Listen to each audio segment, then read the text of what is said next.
Donc ce soir, nous clôturons notre cycle autour de l'exposition temporaire du Musée de la Romanité qui fermera ses portes demain soir.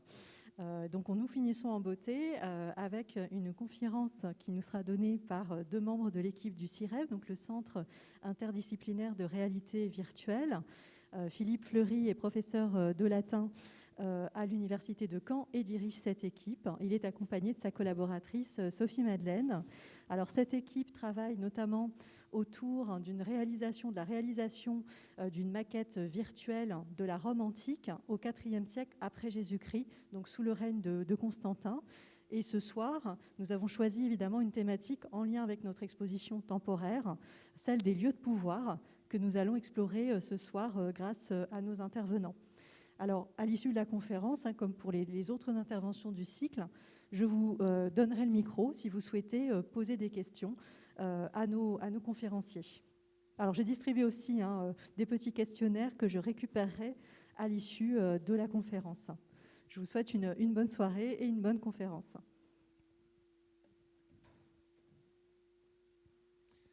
Bonsoir mesdames, bonsoir messieurs. Merci au Musée de la Romanité, merci Madame Lambert pour ces mots aimables. Merci au Musée de la Romanité de nous accueillir pour cette conférence. Merci aussi à vous tous qui vous êtes extraits de l'ambiance festive extérieure pour venir vous plonger dans l'austérité d'un amphithéâtre.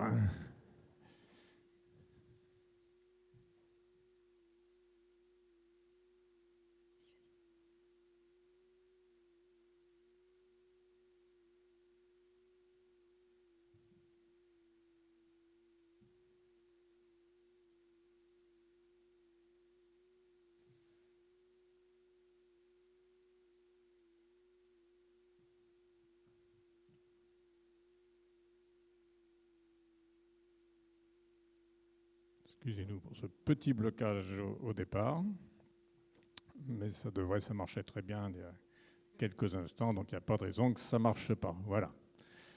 Pendant 13 siècles, Rome fut la capitale d'un territoire qui devint progressivement le plus vaste empire qui n'ait jamais existé sur Terre sur une période aussi longue. Donc, comme toute capitale, Rome eut ses lieux de pouvoir. Même lorsqu'à partir du IIIe siècle après Jésus-Christ, Rome a commencé à perdre de son importance politique au profit d'autres capitales, Milan dans le nord de l'Italie, Trèves en Allemagne, Sirmium en Serbie, enfin j'utilise les mots actuels, Constantinople en Turquie, elle resta toujours symboliquement le centre de l'Empire romain, la capitale de l'Empire romain, et les empereurs continuèrent à l'embellir et à y construire des symboles du pouvoir.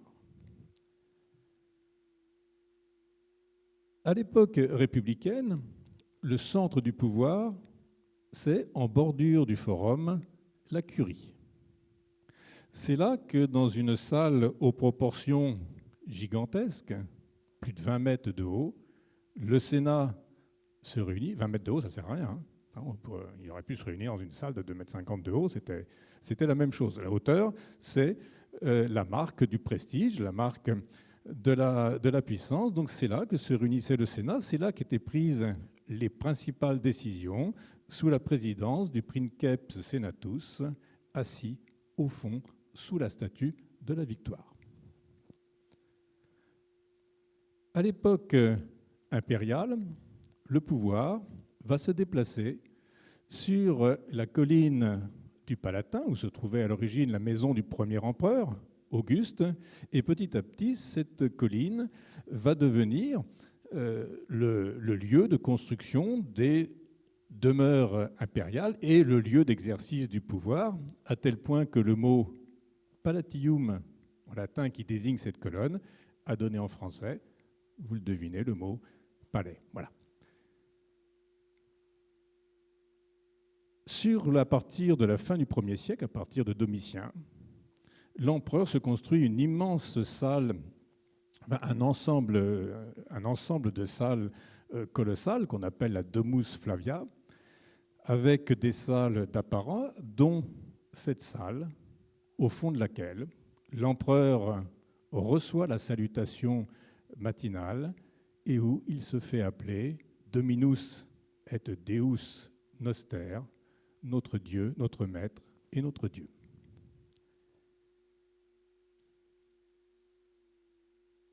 Alors nous allons vous faire visiter Rome, Rome impériale, en utilisant une maquette virtuelle, une Rome virtuelle, que nous développons à l'université de Caen au sein d'une équipe de recherche qui s'appelle l'équipe de recherche littérature, imaginaire et société. C'est donc un travail scientifique, et avec l'appui, pour la partie technique, la réalité virtuelle, l'appui du Centre interdisciplinaire de réalité virtuelle, dont Sophie Madeleine, ingénieure de recherche, mais aussi docteur en langues anciennes, est la directrice.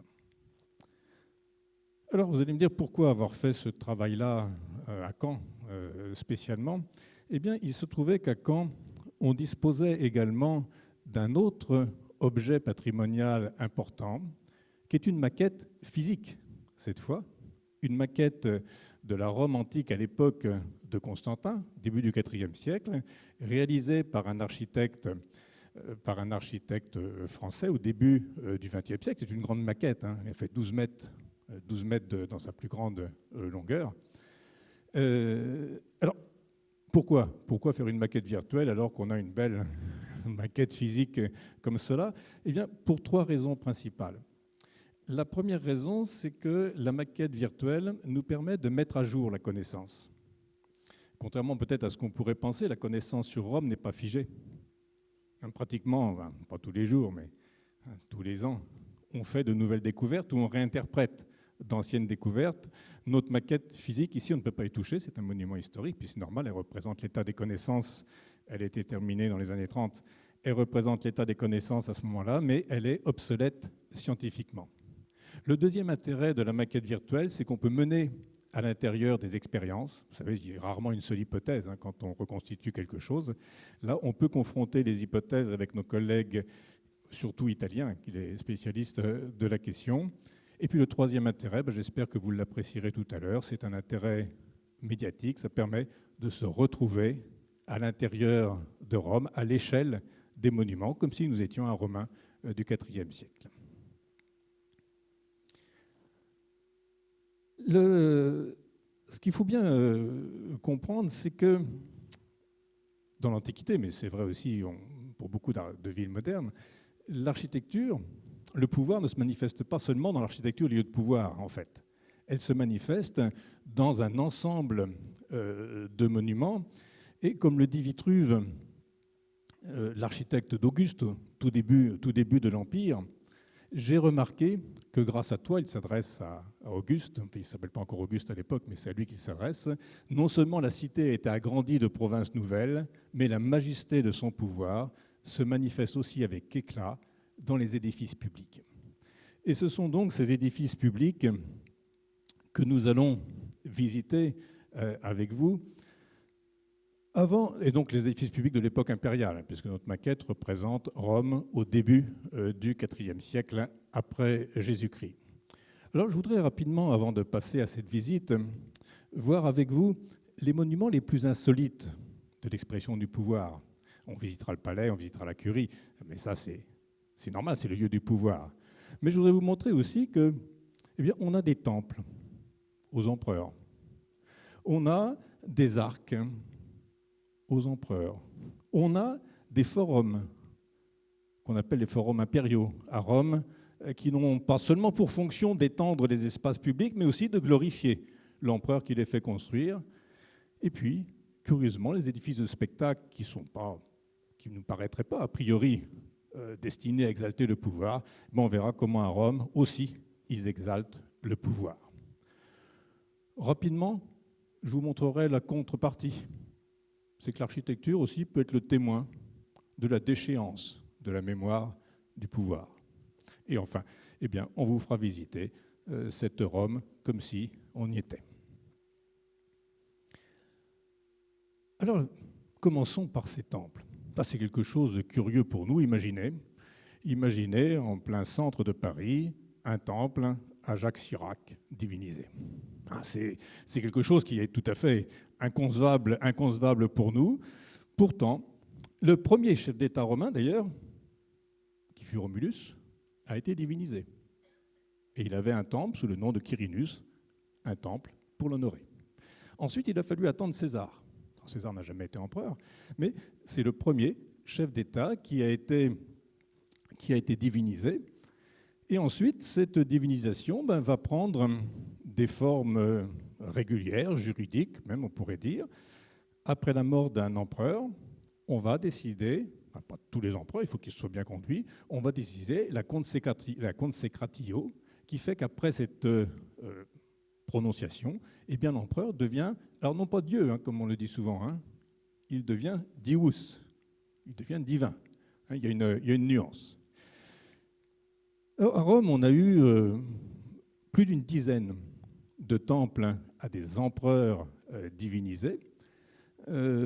Aujourd'hui, on les distingue mal. Au premier plan, vous voyez dans l'encadré ce qui reste du temple du premier, César, on vous le montrera tout à l'heure, reconstruit. Derrière, il y en a un qui est beaucoup mieux conservé, c'est le temple à Antonin et à sa femme Faustine. Il est mieux conservé parce qu'il a été transformé en église, lui. Donc il a été bien conservé. Donc, alors, ces temples sont toujours construits. L'empereur n'est pas honoré comme un divin de son vivant. C'est après sa mort. Et ça permet aux successeurs de se dire, je suis le successeur d'un divin. C'est ce qui s'est passé en particulier pour Auguste. Alors, dans les provinces, je pense que vous reconnaissez, dans les provinces, c'est un petit peu différent. L'empereur peut être honoré de son vivant. Alors, on va prendre l'exemple de Nîmes. Ce temple a été construit par Auguste pour ses deux petits-enfants, Caius et Lucius, qui étaient ses héritiers normaux, et puis qui sont décédés avant de pouvoir prendre le pouvoir, qui sont morts jeunes. Et à partir de là, eh bien, ce temple, qui était le temple le plus important de la cité, je ne vous apprends rien, en fond qui clôturait le forum à une extrémité avec la curie à l'autre extrémité, ce temple est devenu le temple qui honorait l'empereur en place, l'Auguste, puisque tous les empereurs, à partir d'Auguste, de Louis Ier, prendront ce titre d'Auguste. Autre élément de marque du pouvoir dans la ville de Rome, ce sont les arcs. Alors, on les appelle quelquefois les arcs de triomphe, mais en fait, ce sont des arcs honorifiques. Ils peuvent être des arcs de triomphe, c'est-à-dire marquer le passage du général lors de la cérémonie du triomphe. Vous savez que lorsqu'un général revient vainqueur à Rome, il peut avoir le droit à une cérémonie du triomphe, une grande procession dans toute la ville avec son armée et son butin. Mais de toute façon, sous l'Empire, seul l'empereur peut avoir la cérémonie du triomphe, donc les arcs de triomphe sont tous des arcs en l'honneur de l'empereur. Il ne nous en reste que 3. À Rome, l'arc de Titus que vous avez ici, l'arc de Constantin, qui n'est pas très loin ici sur la droite, si je puis dire, comme ça, et puis l'arc de Septime Sévère qui est sur la gauche. Alors l'arc de Titus est un bon exemple d'un arc de triomphe, en fait, puisqu'il représente le triomphe de Titus sur les Juifs. Vous avez, et à l'intérieur de la baie, sur les deux côtés, sont représentées justement des scènes de sa cérémonie de triomphe. Ici, vous voyez Titus qui est sur son char triomphal, avec derrière lui symboliquement la victoire et ses ailes. Et puis de l'autre côté, sur la baie de l'autre côté, vous avez son armée qui transporte le butin. Voilà. Et notamment, on reconnaît le chandelier à 7 branches qu'ils ont pris dans le temple de Jérusalem. Dans les provinces où à Rome, il y avait une immensité, un très grand nombre d'arcs de triomphe, et Domitien, dont je reparlerai tout à l'heure, est un des empereurs qui en a fait construire beaucoup. Il en a fait construire un pour lui d'ailleurs. Il y a celui de son frère Titus qui est un petit peu plus bas derrière nous, et là vous voyez au niveau du premier cyprès, il y avait un autre arc, c'est la montée vers le palais, et qui était un arc à Domitien. Mais aujourd'hui, il n'en reste que les fondations. Et il en a fait tellement qu'il y avait un petit plaisantin qui avait écrit en grec sur un arc, archei. En fait, on prononçait quelque chose comme archi avec un ilon. Alors c'est un jeu de mots parce que en grec, ça veut dire ça suffit, mais en latin, ça veut dire arc, des arcs au pluriel. Voilà. Dans les provinces, on a aussi des arcs honorifiques pour les empereurs. Donc il n'y a pas de cérémonie de triomphe, ça ne peut pas être des arcs de triomphe. Ce sont des arcs que les villes vont élever lorsque l'empereur va être de passage dans la ville. Ici, par exemple, l'arc de Gérache en Jordanie célèbre le passage d'Adrien. Je vous montre ces images, je profite du diaporama avant pour vous montrer quelques images en dehors de Rome, pour bien faire comprendre qu'en fait, toutes les villes, les grandes villes de province, se sont construites à l'image de Rome. Alors c'est très commode pour nous, d'ailleurs, qui cherchons à reconstituer Rome, parce que quand on ne sait pas comment une chose était à Rome, on se dit, on va voir un vestige qui reste dans une des villes de province, on sait qu'elle s'était construite à l'image de Rome, et ça nous aide dans nos restitutions. Troisième élément, les forums impériaux. Alors ça, c'est particulier à Rome, même si on a eu quelques formes qu'on pourrait y assimiler dans les villes de province. À Rome, on avait d'abord, c'est celui qui est en rouge en bas, le forum, ce qu'on appelle le forum républicain, le forum romain. Dans une ville romaine, c'est le centre de la vie politique, religieuse, c'est le centre administratif aussi de la ville, le centre commercial, enfin pas au sens de mot commercial aujourd'hui, mais c'est là que se traitent les affaires. Quand Rome est devenue la capitale du monde méditerranéen, ce forum est devenu trop petit. Et on a 5 forums qui ont été construits à partir de César pour l'agrandir.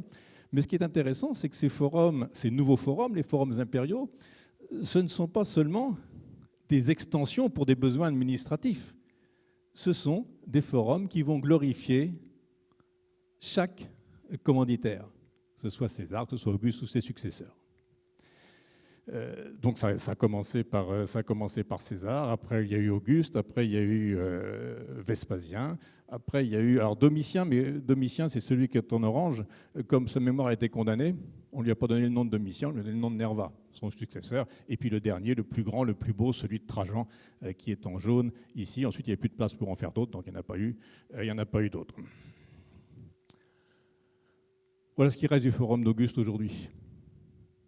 Et pourtant, vous verrez, on essaiera de vous montrer tout de suite que c'était un des plus beaux forums de Rome, en tout cas un des plus symboliques de l'expression du pouvoir. Et puis comme c'était le thème de votre exposition ici, on le verra bien en détail. Je termine avec les édifices de spectacle. Pour nous, quand on va voir une pièce au théâtre, on n'a pas le sentiment que c'est la glorification de M. Macron. Voilà. À Rome, si. À Rome, le cirque, par exemple, je vais prendre cet exemple-là, le cirque, c'est un lieu d'expression du pouvoir. C'est un lieu d'abord où se tiennent des cérémonies officielles. À Rome, c'est au pied de la colline du Palatin, donc au pied des palais, et les empereurs ont un accès direct à leur loge, sur les gradins du cirque. Et c'est tellement un symbole important que lorsque la capitale va se déplacer à Byzance, qui va devenir Constantinople à partir de l'empereur Constantin, eh bien, on va reproduire ce schéma en liant le palais au cirque.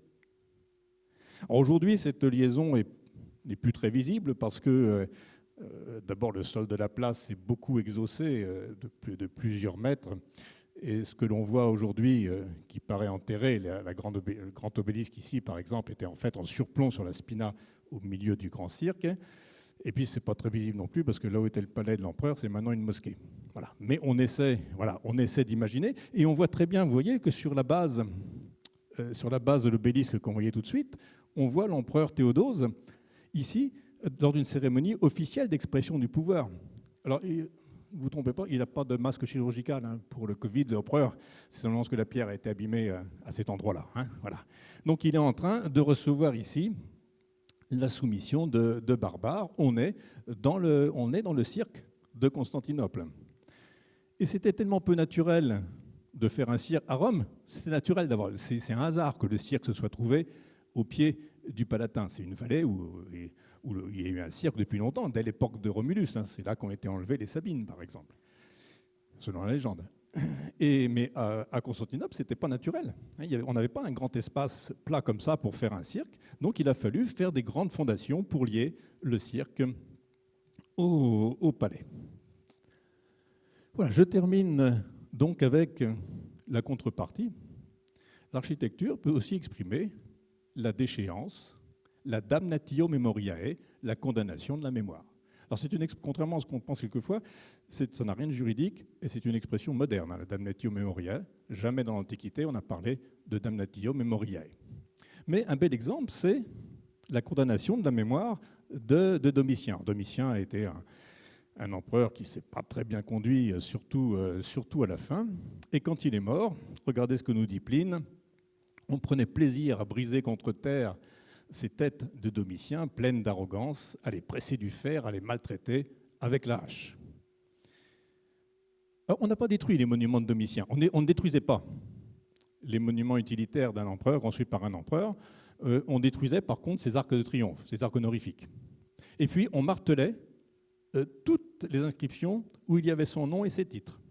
Ici, on a un exemple de pierre où il y avait une inscription en l'honneur de Domitien, qui a été complètement martelé, puis d'ailleurs réutilisé ensuite dans un autre comme élément de construction. Alors quand on avait un bas-relief où l'empereur était représenté et qu'on ne voulait pas casser tout le bas-relief, regardez ce qu'on faisait. Ici, c'était Domitien à l'origine. Ouais, et quand on regarde bien de près, on voit que ça a été retravaillé, on voit qu'il y a eu du travail de resculpture de fait, et c'est la tête de Nerva qui a été resculptée par-dessus la tête de Domitien. Alors cette condamnation de la mémoire, c'est pour ça que je voulais juste en dire un mot avant de passer à la visite, a de l'importance dans l'histoire, parce que ça nous fausse une partie de notre vision historique. Domitien, en fait, ça a été le grand empereur architecte, urbaniste. C'est quasiment lui qui a façonné la Rome que nous connaissons, la Rome ancienne que nous connaissons aujourd'hui. Et pourtant, regardez ce qui se passe, c'est que Suétone, qui écrit quelques années après la mort de Domitien, qui écrit sous la dynastie qui a remplacé celle de Domitien, nous donne simplement 6 monuments construits par Domitien. Il nous dit un nouveau temple sur le Capitole à Jupiter Custos, le forum qu'on appelle maintenant le forum de Nerva, le temple de la famille Flavia, le stade, l'Odéon et la Naumachie. Quand on prend cette liste, qui est beaucoup plus loin dans le temps, vous voyez la différence? Et là, on se rend compte que Domitien, oui, a été vraiment le grand constructeur de la Rome que nous allons vous faire visiter maintenant. Alors, on va faire comme si on était des vrais visiteurs de Rome. Hein, on y va, alors non pas en avion, on va rester dans l'amphithéâtre, mais on va se retrouver à Rome et on va se donner rendez-vous là où je vous aurais donné rendez-vous. Si vous nous ayez fait l'amitié de suivre une visite de Rome avec nous, on va se retrouver tous ensemble sur le forum. Et je laisse maintenant Sophie faire le guide sur cette première partie. Voilà, donc je vais vous emmener à Rome, à l'endroit où nous nous serions retrouvés si nous avions réellement pris l'avion pour nous transporter dans la capitale italienne. Je vous aurais probablement donné rendez-vous sur le Forum romain, qui est le centre politique, administratif et religieux de Rome. Et sur ce Forum romain, qui est vraiment le centre historique de la ville, on va pouvoir aller visiter ensemble, pour commencer, la Curie, qui est l'endroit où les sénateurs ont pris toutes les décisions importantes liées à l'exercice de l'État jusqu'à la fin de la période républicaine. Alors le modèle que je vous montre, ce n'est pas une vidéo. Vous voyez d'ailleurs, je suis une des seules latinistes à travailler avec une manette comme celle-ci. C'est un modèle interactif. C'est un modèle interactif que nous développons à l'université de Caen Donc il est mis à jour tout le temps. Il n'y a pas de mois pendant lesquels on ne travaille pas dessus. Et notre but, c'est d'essayer de retrouver quelle pouvait être la perception d'un Romain sous l'empereur Constantin en 320 après Jésus-Christ. C'est la même époque que l'époque représentée sur la maquette de Paul Bigot qu'on vous a montrée tout à l'heure. Alors nous allons nous déplacer à vitesse humaine. Juste devant, nous avons l'arc de Septime Sévère. Et si je regarde sur la droite, regardez, nous découvrons la curie, qui est l'équivalent aujourd'hui de notre Assemblée nationale. C'est là que les sénateurs vont prendre toutes sortes de décisions. Alors cette curie, voilà comment elle se présente au IVe siècle. Vous voyez un bâtiment très blanc avec un portique en façade. Et si nous étions à Rome, vous auriez peut-être un petit peu de mal à la reconnaître parce que voilà la façon dont cette curie est visible aujourd'hui. Elle est très bien conservée parce qu'elle a été transformée en église, mais elle apparaît aujourd'hui avec un revêtement de briques, alors que je vous ai fait voir un bâtiment très blanc dans la visite virtuelle. Alors, comment expliquer cette différence? Alors, regardez, je vais vous afficher ici, une image, un relevé archéologique, et si vous regardez sous le fronton, vous voyez que sous la corniche, qui était le seul endroit protégé des intempéries, un revêtement de stuc est encore conservé. Alors le stuc, c'est une sorte de plâtre, c'est de la poussière de marbre que l'on va utiliser pour faire un enduit, pour plaquer l'enduit sur les bâtiments. Ça va donner l'impression du marbre blanc, mais c'est beaucoup plus rapide à faire et ça coûte beaucoup moins cher. Donc l'enduit n'est conservé aujourd'hui que sur le haut du bâtiment. Donc quand on voit la brique, on voit le squelette du bâtiment. Mais jamais aucun Romain n'a vu cette curie avec cette brique visible. Et puis la deuxième différence, c'est que je vous ai montré une curie virtuelle avec un portique en façade. Donc un portique, qu'est-ce que c'est? C'est une partie couverte avec un mur d'un côté, des colonnes de l'autre côté et puis un toit entre les deux. Alors qu'aujourd'hui, on ne voit plus rien. Par contre, aujourd'hui, si vous êtes attentif, vous voyez qu'il y a 2 rangées de trous sous les fenêtres. Et si je vous montre cette monnaie, vous allez tout de suite comprendre que ces trous vont servir à fixer la toiture du portique qui est bien représentée sur cette monnaie. Donc voici la curie telle que les Romains pouvaient l'apercevoir. C'est un lieu de prestige, c'est là qu'on va emmener les ambassadeurs étrangers quand on a envie de les impressionner. Et puis c'est là qu'il faut imaginer les sénateurs se retrouver régulièrement pour prendre toutes sortes de décisions importantes. Regardez le bâtiment. 21 mètres de haut. Ça ne sert à rien du tout. Une curie de 3 mètres de haut aurait pu remplir les mêmes fonctions. Mais on va construire haut, on va construire grand, et puis surtout, on va montrer que l'Empire ou le pouvoir de l'époque a suffisamment d'argent pour pouvoir installer des marbres polychromes sur les marches sur lesquelles on va installer les sièges des sénateurs, sur les murs. On va vraiment exalter le pouvoir à l'intérieur de ce bâtiment. Les sénateurs vont s'installer sur les côtés, donc sur le côté droit et sur le côté gauche. Et puis au centre, il va y avoir un espace où va s'installer le princeps senatus, c'est-à-dire celui qui prendra la parole en premier et celui qui va présider l'ensemble des débats. Alors, le princeps senatus, son siège n'est apporté que juste avant la séance. Le siège ne reste pas là tout le temps, et c'est pour ça qu'il n'est pas représenté dans le modèle virtuel. Vous avez également un petit autel qui fume à côté de la statue, parce qu'on sait, par les textes latins, que les sénateurs brûlaient de l'encens avant le début de la séance pour mettre la séance sous la protection des dieux. Et puis quelque chose que je voudrais aussi vous montrer, c'est que nous essayons de travailler dans le laboratoire sur les ambiances lumineuses. Et ce qui nous intéresse, c'est de savoir si un bâtiment recevait suffisamment de lumière naturelle pour que les activités puissent avoir lieu normalement à l'intérieur, ou s'il faut envisager la présence d'un éclairage secondaire, c'est-à-dire généralement des candélabres, pour qu'on puisse voir à l'intérieur. Et le modèle virtuel permet de tester ces éclairages. Ici, nous sommes à l'équinoxe, et je vais changer l'heure de la journée. Je vais passer à 15h en milieu d'après-midi, et vous pourrez voir qu'effectivement, la curie reçoit tout à fait suffisamment de lumière pour que les sénateurs puissent s'y retrouver sans installer de candélabres en complément.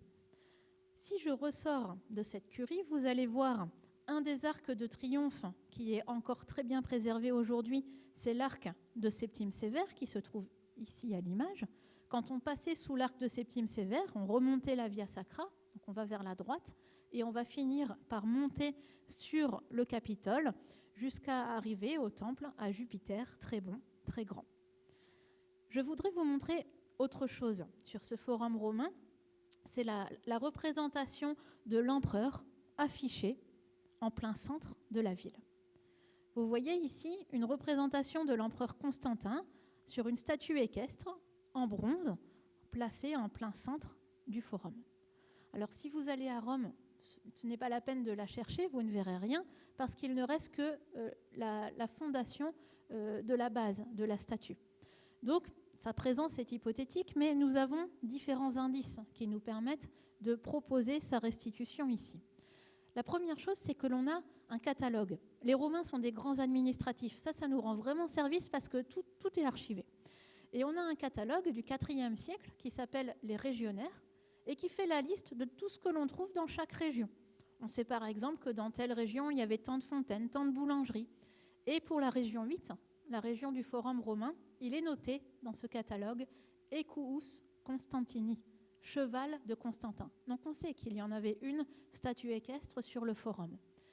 Deuxième indice, un manuscrit du Moyen-Âge qui s'appelle le manuscrit d'Einsiedeln expliquait aux pèlerins chrétiens ce qu'il y avait à voir d'intéressant dans la ville. Et pour le Forum romain, le manuscrit d'Einsiedeln conseille de voir deux choses, l'arc de Septime Sévère et la statue équestre de Constantin. Et à cet endroit-là, on a effectivement retrouvé la base d'une statue qui correspond bien en termes de datation, et c'est l'hypothèse que nous vous présentons ici. Donc Constantin est représenté sur une statue équestre en bronze, en plein centre du Forum romain. Et puis si on va un petit peu plus loin, si je me retourne, vous allez voir une troisième marque du pouvoir qui nous paraît peut-être la plus étrange aujourd'hui. Il s'agit des temples aux chefs d'État divinisés. Et ici, nous avons en fermeture du forum le temple à Jules César divinisé, alors qu'il n'y avait pas eu de divinisation de chef d'État depuis Romulus. Alors que s'est-il passé ? Eh bien, alors que des jeux étaient donnés, quelques mois après la mort de César, une comète est passée dans le ciel de Rome. Et cette comète est restée visible pendant plusieurs jours. Elle a été habilement utilisée, cette comète, par la propagande d'Octave. Et on raconte que c'est l'âme de César qui monte vers le ciel. Alors ça, on le sait par les textes, mais on le sait également grâce aux sources iconographiques comme celle-ci. Vous voyez cette monnaie ? Regardez au niveau du fronton, la comète est bien représentée. Et comment je sais que c'est le temple au divin César ? C'est facile, c'est écrit dessus. Vous voyez, Divo Iul, c'est pour Divo Iulio, c'est le temple du divin Jules. Alors, n'y voyez aucune marque de familiarité. Son prénom, c'était Caius. Julius, c'est son nom de famille. Donc, quand on dit le temple du divin Jules, c'est bien le temple au divin César. Et la comète est effectivement bien représentée ici, sur le fronton de ce temple. Écoutez, je vais vous emmener maintenant, si vous voulez, sur le forum d'Auguste, qui est, parmi tous les forums impériaux, peut-être celui qui est le plus symbolique de l'expression du pouvoir. Alors, on va reparcourir tout le vieux forum romain. À droite, on a la basilique émilienne. À gauche, on avait la basilique julienne. Dans ces basiliques, ce sont de grands espaces couverts, on en reparlera tout à l'heure, qui doublent le forum. Ici, là, au coin de la basilique émilienne, on a un petit temple à Janus. Alors, on a laissé la porte ouverte, parce que, comme si on était en temps de guerre pour voir la statue de Janus, mais en fait, comme on est en temps de paix, normalement, la porte devrait être fermée. On va contourner ce petit temple de Janus. En haut à gauche, là-bas, vous avez aperçu la roche tarpéienne, du haut de laquelle on jetait les condamnés à mort pour trahison.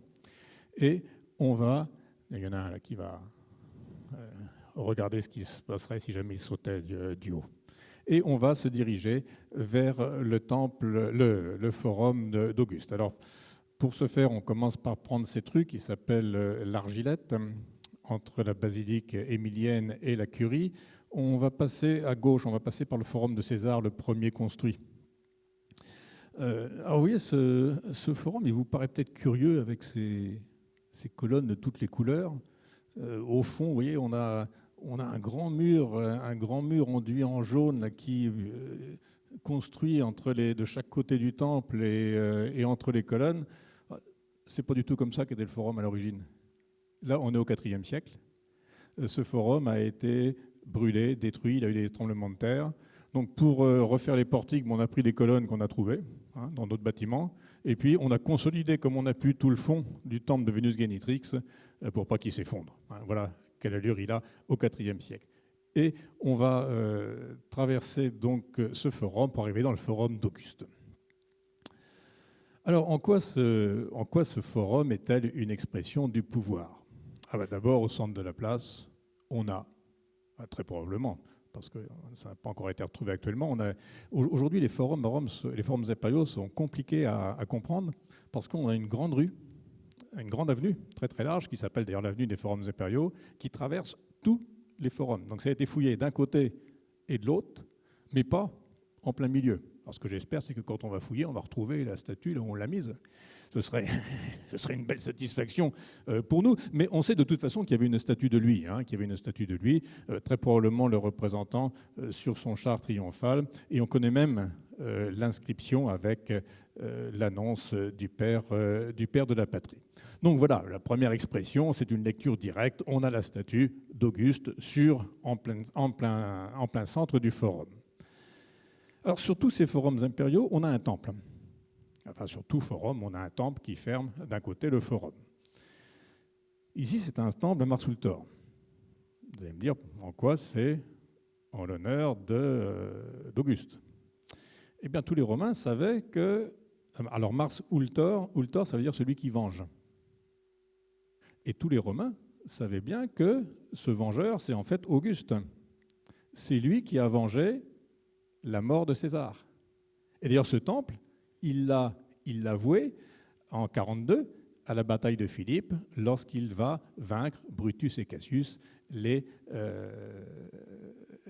assassins de César. C'était un temple important à Rome. Alors, ce forum qu'on est en train de voir, c'est pas seulement un forum à la gloire d'Auguste, c'est aussi un forum qui a eu toute une série de fonctions.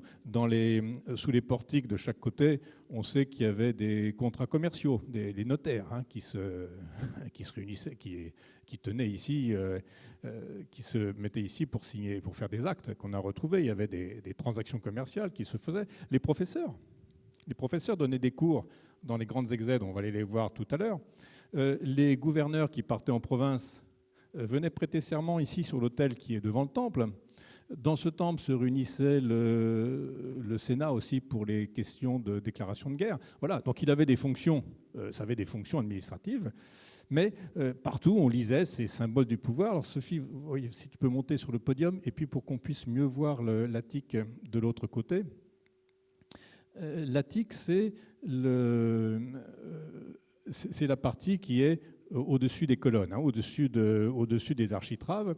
Et qu'est-ce qu'on voit au-dessus de ces architraves ? On voit une alternance de cariatides et de boucliers. Alors les cariatides, dans l'Antiquité, les statues féminines ou masculines qui portent un entablement, donc on appelle pour les statues féminines, on les appelle des cariatides, pour les masculines, on les appelle des télamons, c'est un symbole de soumission du peuple vaincu.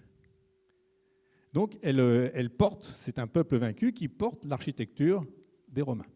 Voilà. Deuxième symbole, le dieu qui est représenté sur le bouclier, c'est Jupiter Ammon. Alors, c'est une forme de Jupiter, du dieu Jupiter. Ça ne se voit peut-être pas très bien sur la représentation, mais le dieu Jupiter, il a des cornes de bélier. C'est à ça de chaque côté de la tête, il a des cornes de bélier. C'est à ça qu'on reconnaît que c'est Jupiter Ammon. Alors vous allez me dire, quel rapport avec le pouvoir ? Eh bien, c'est parce que c'était le dieu favori, Zeus Ammon, d'Alexandre. Alexandre avait été faire un sacrifice à Zeus Ammon avant de partir faire sa grande expédition contre les Perses. Et Auguste, était un grand admirateur d'Alexandre. Il était allé voir son tombeau à Alexandrie. Et il a toujours cherché à associer Alexandre à lui-même. Voilà. Et ça, c'est un symbole, encore un symbole de pouvoir. On va redescendre les marches et puis on va peut-être aller, Sophie, dans l'exède de celle qui est sur notre droite. On n'a pas le temps, hein, en 1 heure, de visiter tout Rome. Si je voulais vous faire visiter tout Rome comme j'aurais envie de vous le faire visiter, il nous faudrait 3 jours. Hein. Voilà. Donc on n'a pas les...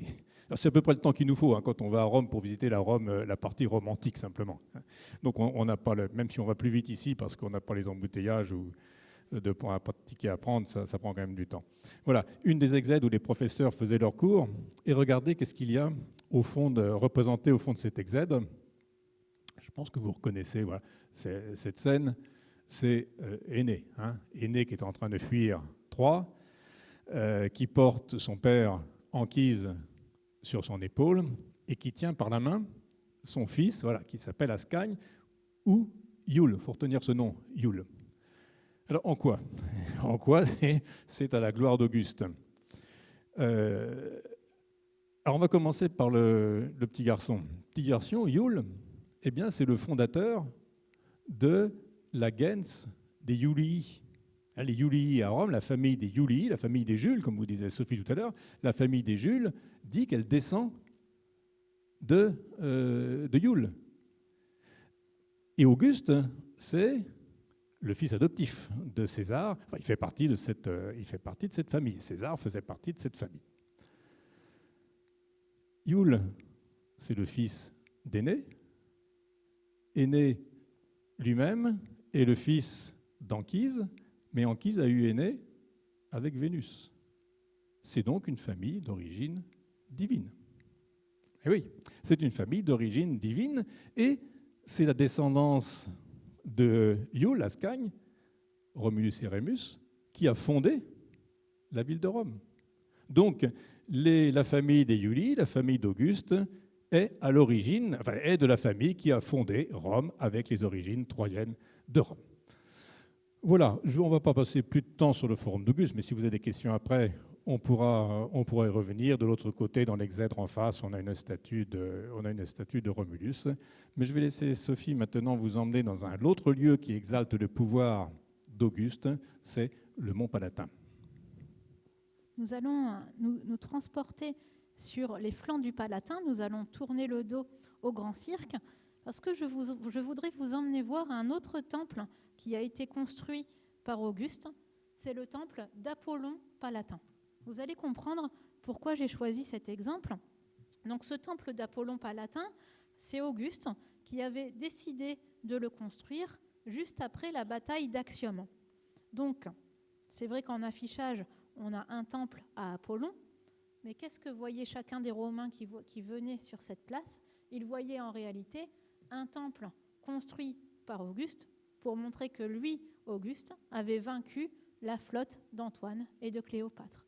Donc là encore, c'est son propre pouvoir qui va être mis en scène ici à Rome sur les flancs du Palatin. Et que fait Auguste d'origine divine ? On vient d'expliquer pourquoi. Eh bien, il va encore essayer de rapprocher ses origines légendaires de Rome. Il va essayer de mettre une allusion aux origines légendaires de Rome sur cet espace qu'il a construit. Alors regardez ce qu'il a probablement choisi. Nous pensons, c'est une hypothèse, que c'est devant ce temple d'Apollon Palatin qu'était représentée une œuvre d'art qui s'appelle la Roma Quadrata. La Roma Quadrata, c'est la première Rome carrée, c'est ce que dit le mot latin, c'est la première Rome qu'avait fondée Romulus. La légende raconte que Romulus avait pris un araire et qu'il avait tracé un sillon fondateur autour de sa ville. Le but, en ouvrant la terre, c'était de libérer les divinités infernales qui allaient protéger la ville avant la construction des remparts.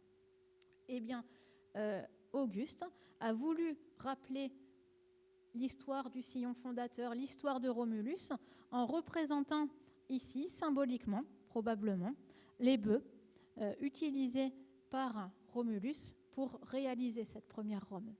Alors en fait, ces bœufs-là, ils sont allés les chercher quand même assez loin. Il s'agit déjà d'une antiquité en 320 après Jésus-Christ, parce que ce sont des bœufs qui avaient été sculptés par Miron au 5e siècle avant Jésus-Christ, en Grèce, sur la partie orientale de l'Empire. Donc les Romains sont allés chercher des bœufs en bronze, sculptés en Grèce. Ils les ont amenés à Rome pour raconter l'histoire de la fondation de Rome, l'histoire de l'art. Et cela a été placé de façon très judicieuse devant ce temple à Apollon Palatin, construit par Auguste. Vous avez peut-être remarqué, quand je suis arrivée sur la place, que nous avions restitué de la couleur sur ce temple, alors qu'on le fait assez rarement. Nous avons ici restitué de la couleur parce que des pigments de couleur, jaune, orange et la peinture dorée sur les chapiteaux corinthiens, est parfaitement attestée par les prélèvements qui ont été réalisés sur ces pierres. Donc nous sommes sûrs que ces couleurs étaient réellement présentes sur le temple d'Apollon Palatin, et cette couleur jaune-orangé entre en résonance avec les bœufs en bronze placés devant la place, devant le temple d'Apollon Palatin. Et que faisait Auguste sur cette place ?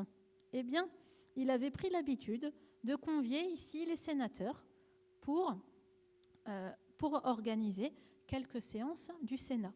Donc le Sénat avait l'habitude de se retrouver en plein centre de Rome, dans la curie julienne que je vous ai fait voir tout à l'heure, mais Auguste, on le sait par les textes, demandait parfois aux sénateurs de se retrouver ici, dans la bibliothèque du temple d'Apollon Palatin, qui avait été spécialement aménagée. Vous voyez, vous retrouvez l'idée de l'allée centrale, vous retrouvez les marches de chaque côté pour placer les sièges des sénateurs. Cette pièce avait été utilisée pour que le Sénat puisse aussi se retrouver ici, sous le patronage d'Apollon Palatin, qui rappelle de façon symbolique, encore une fois, la victoire d'Auguste à Actium sur Antoine et Cléopâtre. Alors, je vais vous emmener maintenant dans un autre endroit du Palatin. Donc ici, on est sur un ensemble qui a été construit par Auguste, même si tout a été remanié profondément à l'époque de Domitien. Oui. Donc les deux bibliothèques, le temple, ça faisait partie du domaine qu'avait acheté Auguste sur le Palatin, mais sa maison elle-même se trouvait complètement en contrebas derrière la Roma Quadrata, beaucoup plus bas. Et Domitien, lui, a fait tout recouvrir pour faire une immense place, la place que vous voyez aujourd'hui. Et ce programme de Domitien comprenait également la construction du premier grand palais. Tibère en avait fait construire un, mais qui était moins impressionnant, du premier grand palais sur le mont Palatin, et qui marque vraiment cette fois l'affirmation du pouvoir monarchique. Donc on va faire le tour du temple d'Apollon.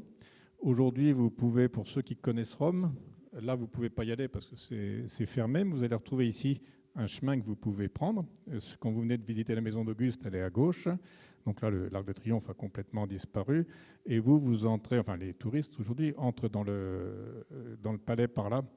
Nous, on va faire le tour par le portique, entrer par une entrée qu'on ne prend pas aujourd'hui et que les Romains d'ailleurs ne prenaient pas non plus, mais qui va nous permettre d'avoir une vue de face de ces grandes salles d'apparat.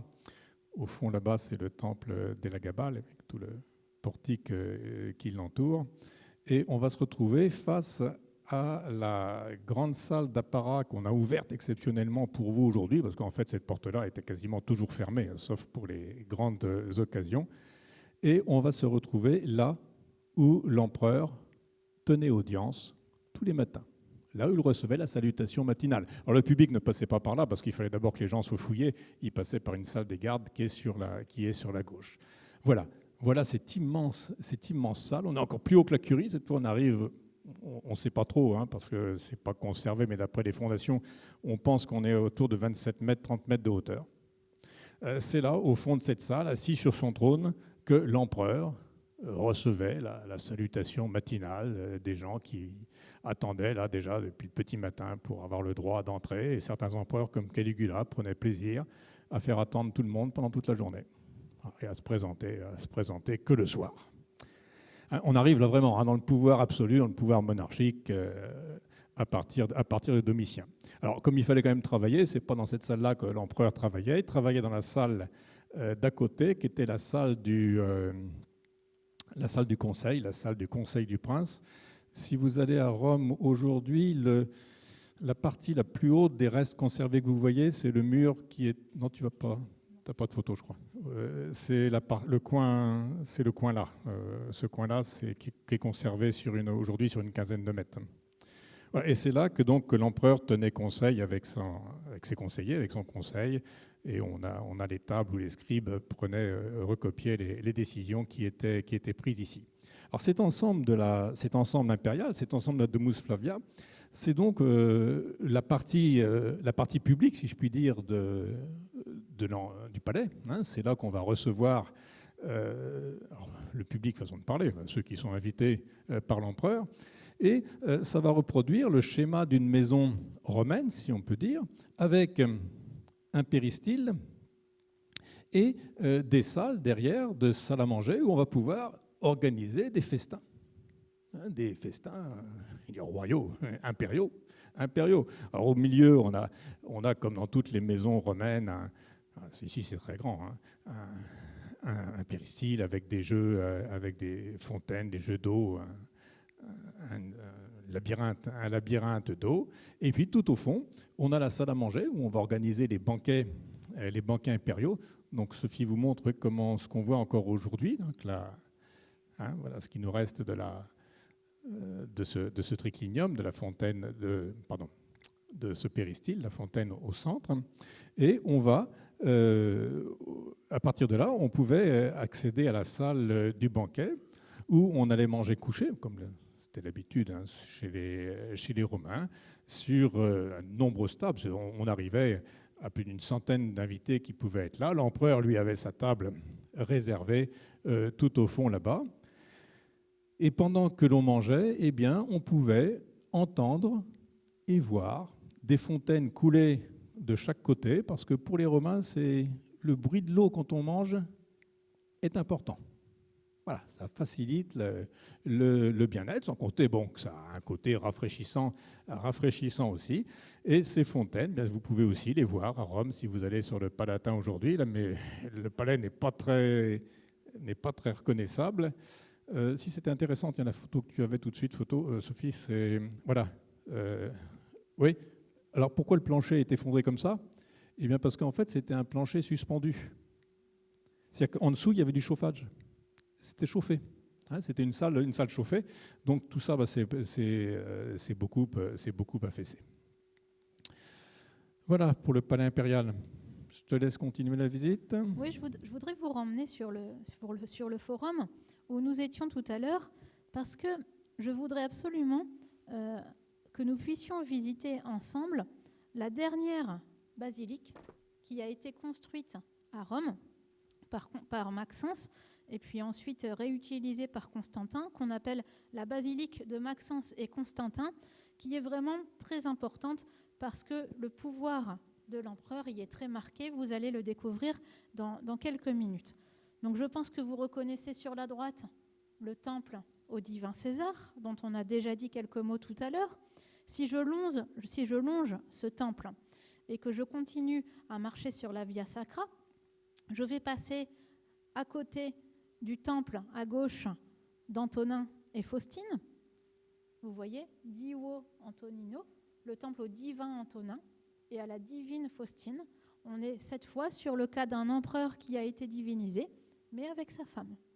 Et puis sur la droite, nous allons laisser la Regia. Donc la Regia, c'est un bâtiment très ancien. Selon la légende, il aurait été construit par Numa Pompilius, le deuxième roi de Rome. Et c'est là que le grand pontife, le chef de la religion romaine, exerçait ses fonctions. Nous laissons sur notre gauche un temple à Romulus, mais ce n'est pas le Romulus fondateur de Rome. Et je voudrais absolument visiter avec vous le bâtiment qui se trouve sur notre gauche. Vous voyez 4 colonnes rouges en porphyre au niveau de l'entrée. C'est la basilique de Maxence et Constantin. C'est le dernier grand bâtiment à avoir été construit dans la Rome païenne.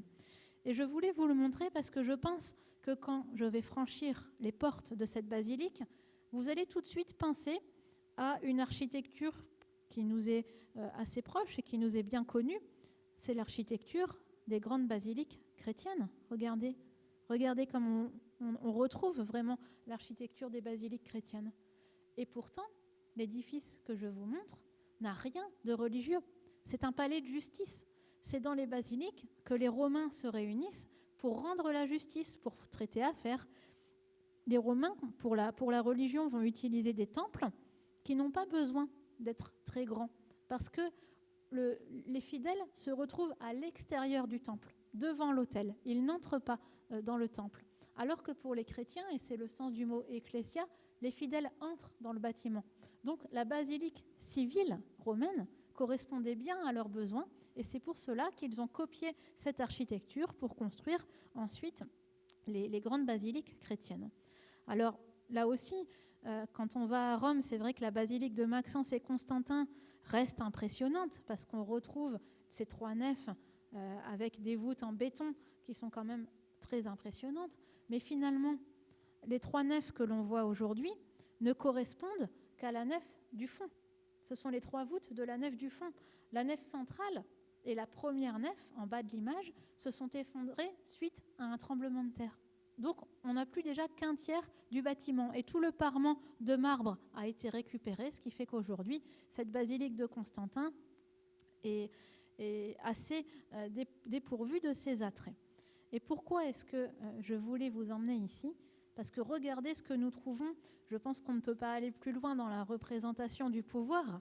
On voit l'empereur Constantin représenté sous forme d'une statue acrolite, donc avec les vêtements en bronze et les parties du corps en marbre. Et l'empereur Constantin s'est fait représenter en maître du monde, tenant dans sa main droite la terre, le globe.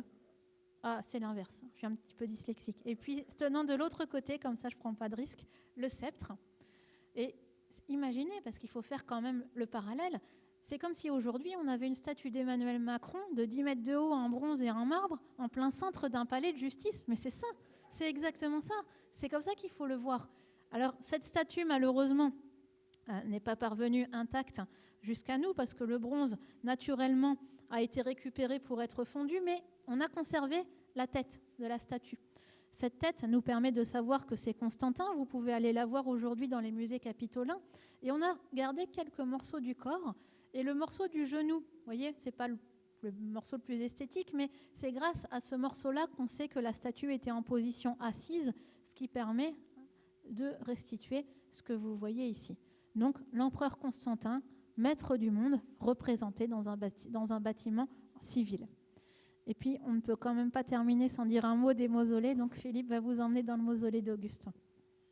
Voilà, vous avez peut-être remarqué que pour gagner un petit peu de temps, quand on va d'un endroit à l'autre qui est éloigné, on se transporte.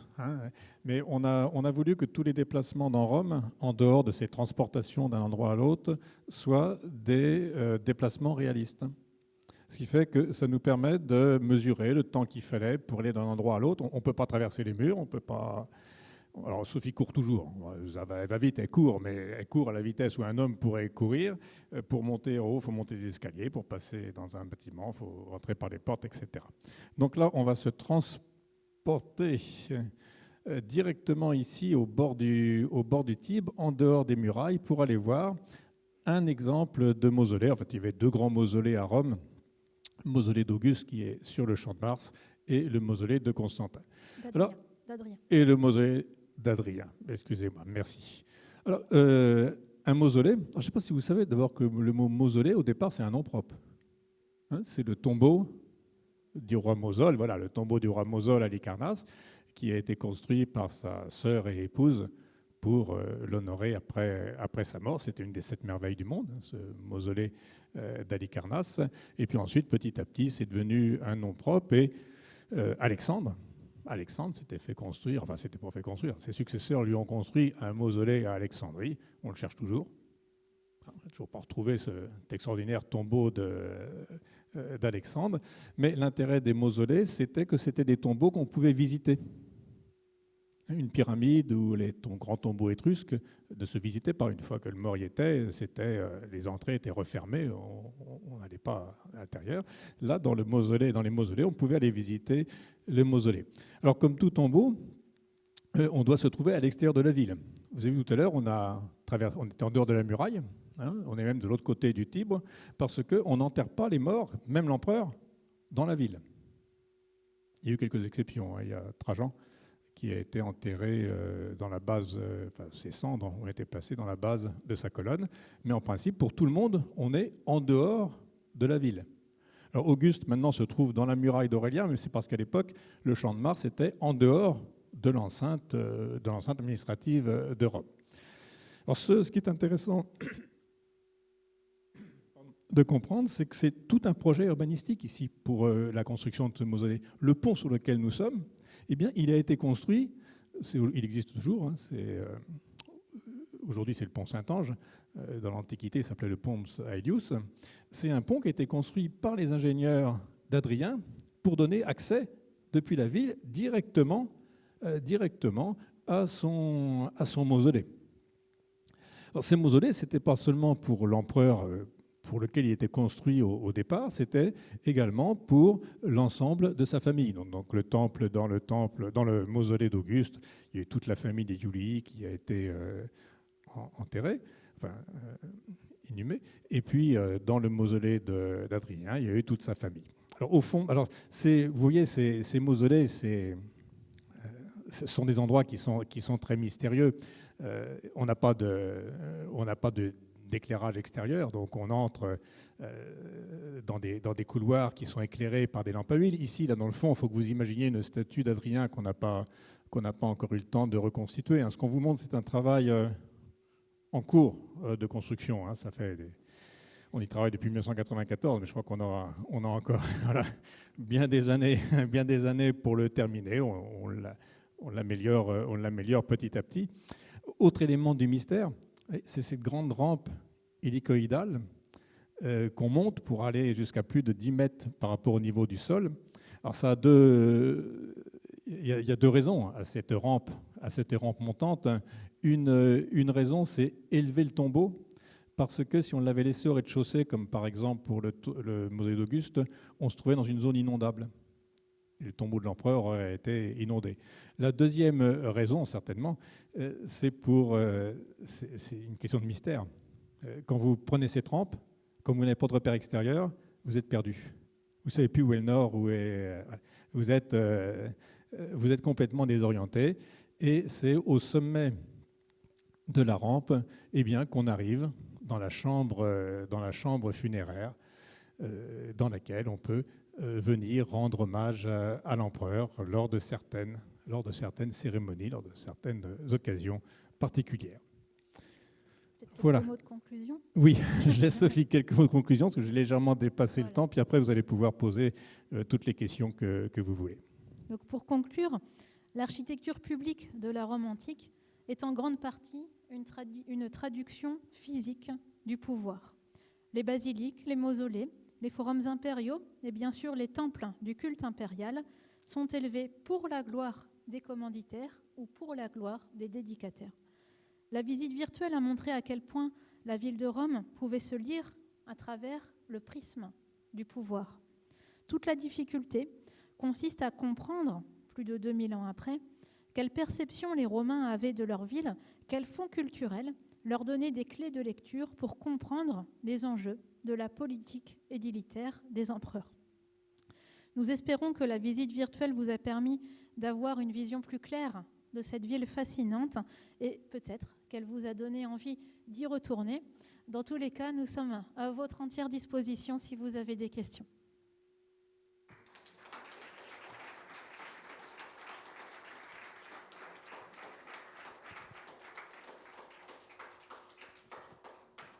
Merci, c'est gentil. Donc vous pouvez à la fois nous poser des questions ou nous demander d'aller voir d'autres lieux, puisque l'intérêt du modèle interactif, c'est comme si on était à Rome ensemble. On peut aller n'importe où. Oui ?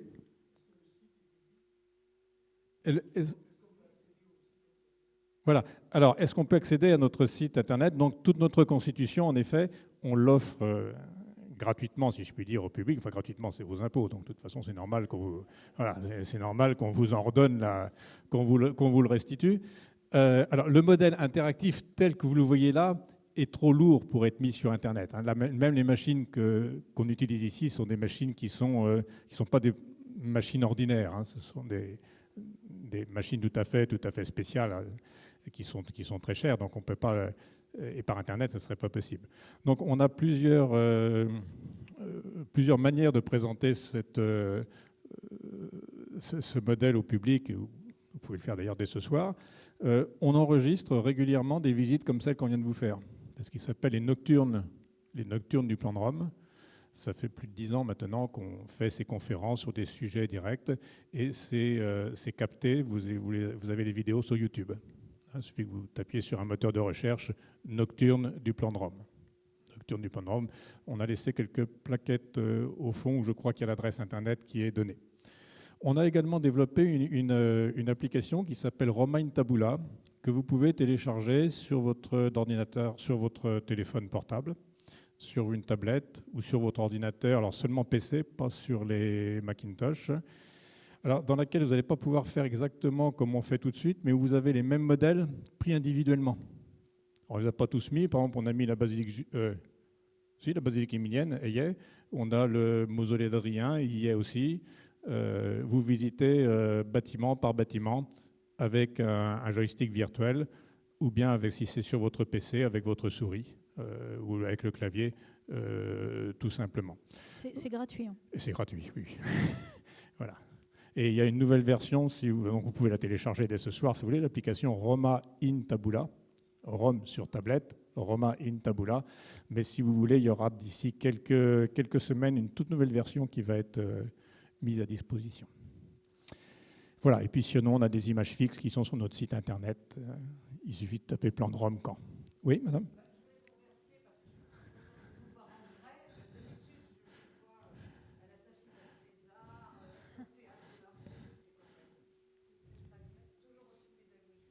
C'est gentil.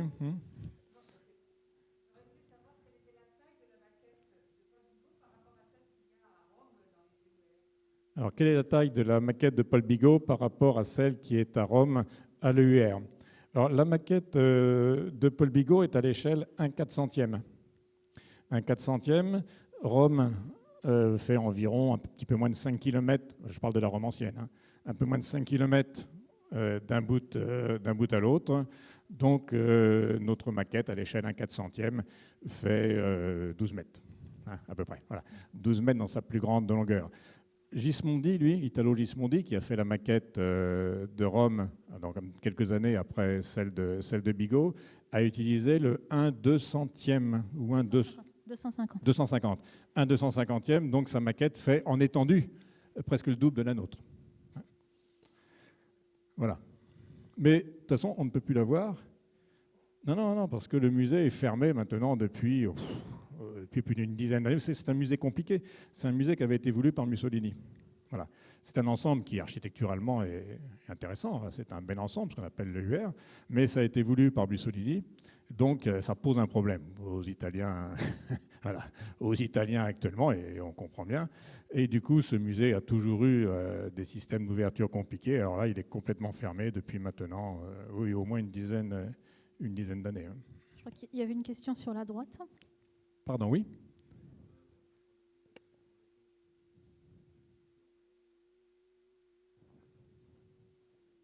Alors, ils étaient tous ces travaux publics que l'on vient de voir, c'est l'empereur qui est le commanditaire.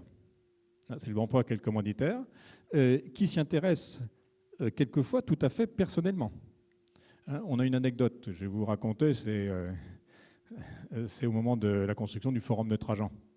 Adrien n'était pas encore empereur, c'était le successeur, mais on sait qu'il s'intéressait au plan que l'architecte est en train de construire. On connaît le nom de l'architecte pour le forum de Trajan, il s'appelle Apollodore de Damas.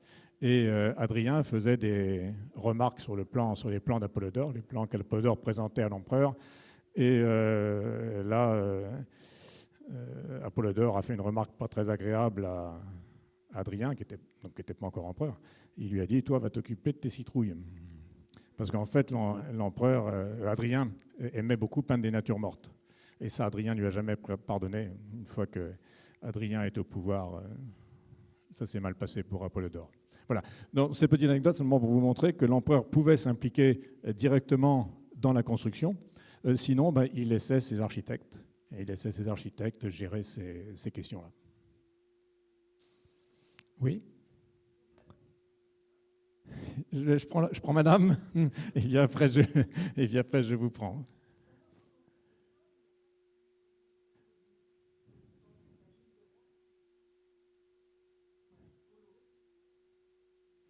Non, elle était beaucoup plus colorée que ce que nous la représentons, mais on a pris un parti pris qui n'est pas forcément le bon. Hein. Mais lorsqu'on ne connaît pas les couleurs employées, on préfère laisser blanc.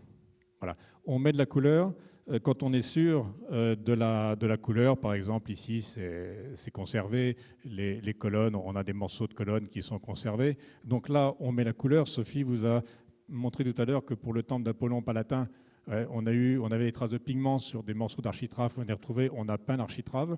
Mais quand on ne sait pas, on fait du blanc. Et du coup, c'est vrai que notre Rome paraît très blanche, plus blanche que nature. Mais en voilà la raison. Les statues, vous savez aussi, les statues qu'on représente, on ne fait pas beaucoup de statues parce que c'est très compliqué pour nous, mais on va en faire de plus en plus. Les statues étaient souvent colorées. Mais comme bien souvent, on ne sait pas la couleur, plutôt que d'inventer des couleurs, on les présente telles qu'on les voit aujourd'hui. Et puis, il ne faut pas se faire d'illusions aussi. La Rome que voyaient les Romains, c'était aussi une Rome en partie dégradée. Donc beaucoup de statues, de toute façon, avaient perdu leur couleur. Donc ils les voyaient comme nous on les voit aujourd'hui. Ils les voyaient blanches aussi comme nous on les voit aujourd'hui quand on est au IVe siècle. Donc voilà, Rome était moins blanche qu'elle paraît sur notre modèle. Oui, monsieur. Voilà.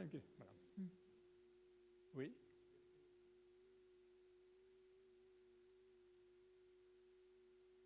Alors, est-ce qu'on connaît le nombre d'ouvriers qui ont travaillé sur les chantiers? Non, c'est très difficile à estimer. Donc, on fait des évaluations à partir du temps de travail que l'on estime. Ce qu'il faut surtout bien comprendre, c'est que on utilise de la main-d'œuvre servile, mais c'est pas majoritaire. Ce sont des entreprises. Ce sont des entreprises qui travaillent sur les chantiers et qui vont utiliser soit leur personnel servile à elles, soit des hommes libres, des hommes qui sont payés. Alors, je ne vais pas vous donner de chiffres pour tout. Je vais peut-être vous donner, pour le forum de Trajan, je ne sais pas si tu te souviens, toi, des chiffres, Sophie, mais c'est plusieurs milliers d'hommes sur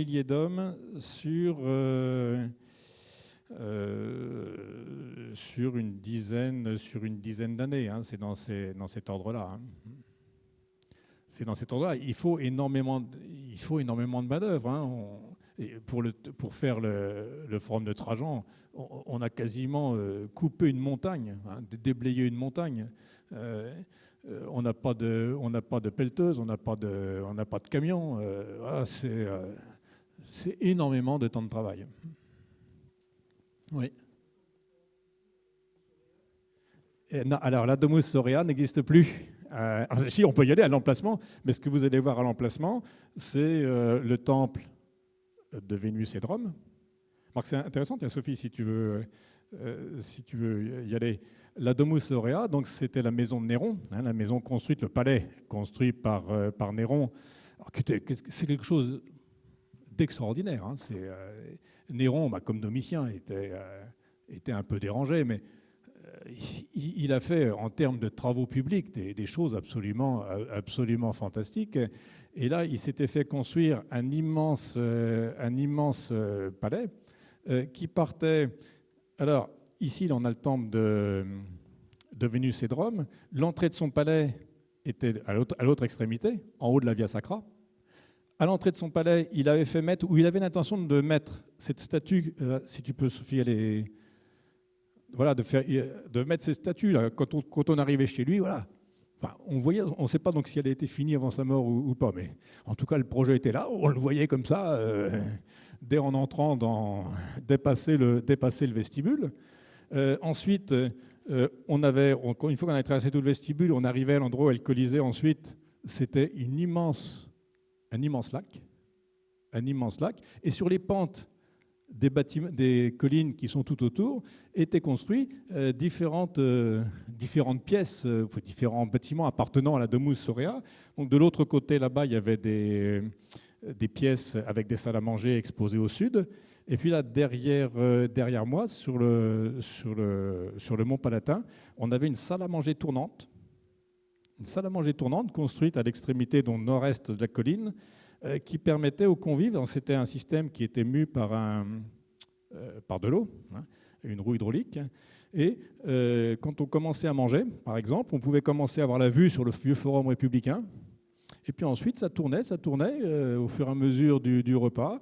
On avait la vue sur le grand colosse de Néron, où on l'aurait eu dans l'entrée, et puis on terminait par la vue sur la vallée du Colisée.